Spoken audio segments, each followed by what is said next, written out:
What do you make of his suggestion that public companies stop reporting quarterly earnings and in fact move to twice a year, every 6 months? I mean, I think I know a lot of companies that would prefer that, but I'm curious to get your point of view. Joanna, honestly, there are very few things that I agree with Donald Trump on, but that may be one. When I used to be much closer to watching the economy every minute, and I was labor secretary, and before that I was at the Federal Trade Commission, I actually suggested that companies have to take a longer-term view of what they're doing, and these quarterly reports force them into a very narrow, insular, and a kind of a view that runs against the long-term interests of the economy. So this is not necessarily a bad position to take. And the markets seem to have now priced in the volatility, don't they? I mean, the stock market is up 15% this year.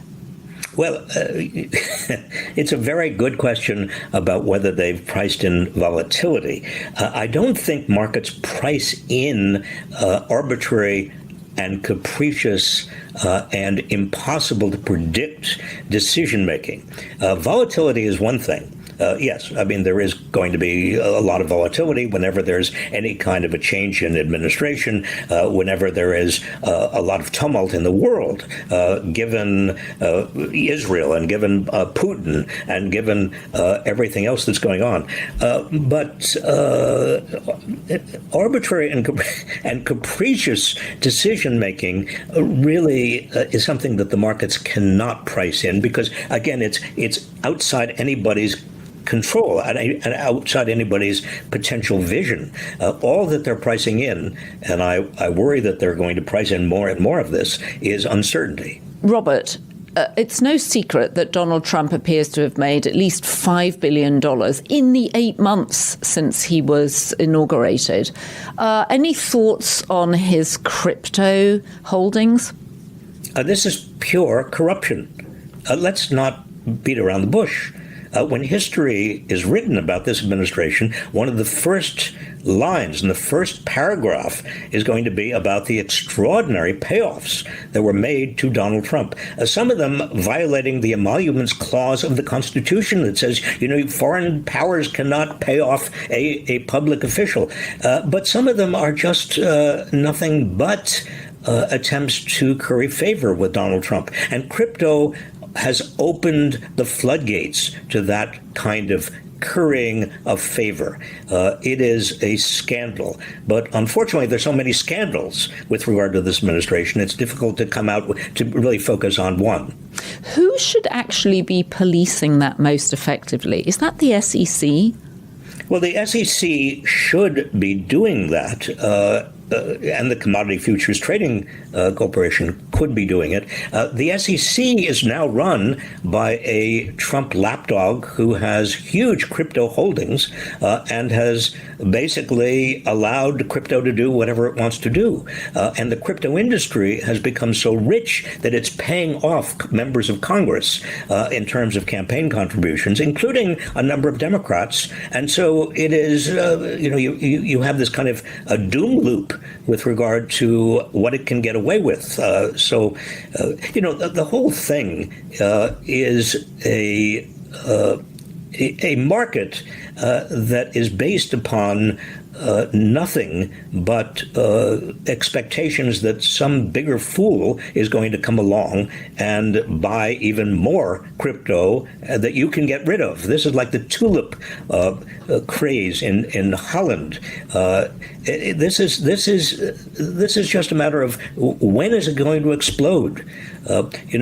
We all remember what happened in 2008 with regard to many. The credit swaps. many assets on Wall Street that were derivatives of derivatives and derivatives of derivatives, and you can go for a while and you can build and build and build, but eventually you can't, and eventually somebody gets left holding the bag. That's what's going to happen with crypto, but crypto is even worse because the only purpose of crypto, as far as I can see, is hiding illicit, illegal, often immoral transactions that violate all sorts of international laws and rules.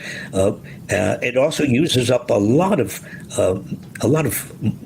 electricity, a lot of environmental damage, a lot of water from areas of the country that don't really have all that much.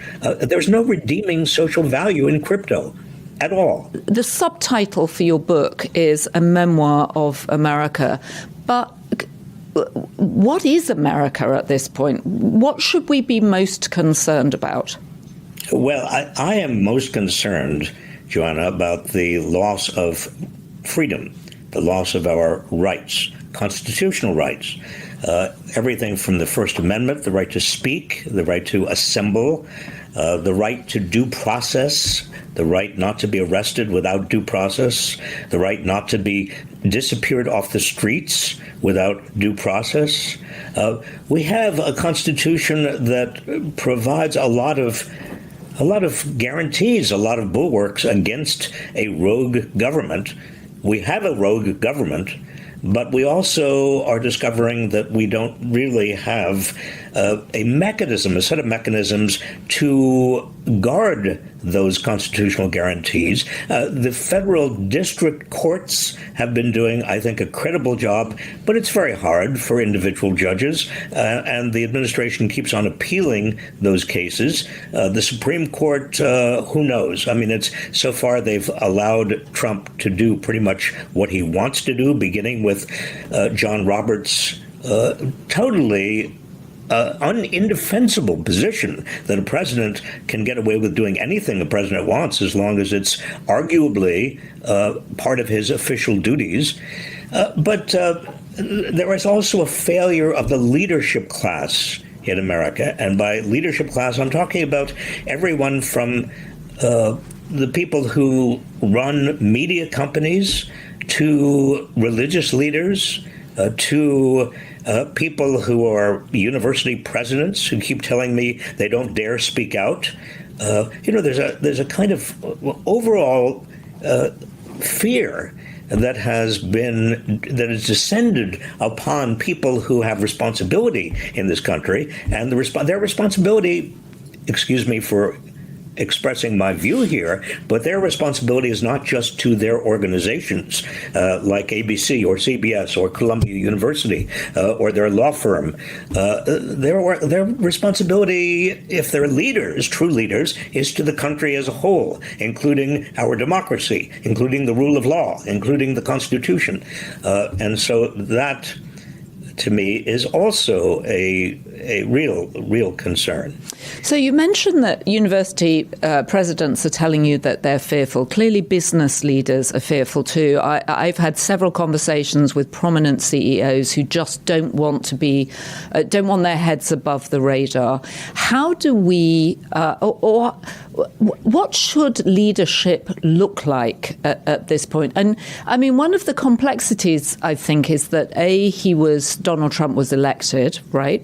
And secondly, we say the First Amendment has been attacked, but there are still plenty of people, us included, able to speak freely about what we're concerned is happening. So how do you manage to balance all these contradictions? Well, I don't think there are many contradictions here. I mean, first of all, we don't have any idea how much speech right now is being chilled. We know that a lot of people left, for example, CBS News, 60 Minutes. They resigned. We know people resigned from the editorial board of the Washington Post. We can see the resignations. We just don't know what they have agreed to suppress, or what kind of suppression went on that led them to resignation. So when you say we have free speech, I'm sorry, we just don't know how free it is right now. And when we see Jimmy Kimmel and the executives of Disney and others caving in, it's a pretty awful set of circumstances and an abdication of responsibility. I was talking recently to a business leader who was very upset about what's going on, and I said to him, well, what are you going to do? Are you going to put your name to a petition? Are you going to stand up and really be counted? And he said, oh, no, I can't do that. I have too much at stake. And I said, what do you mean you have too much at stake? He said, well, I have deals that are pending.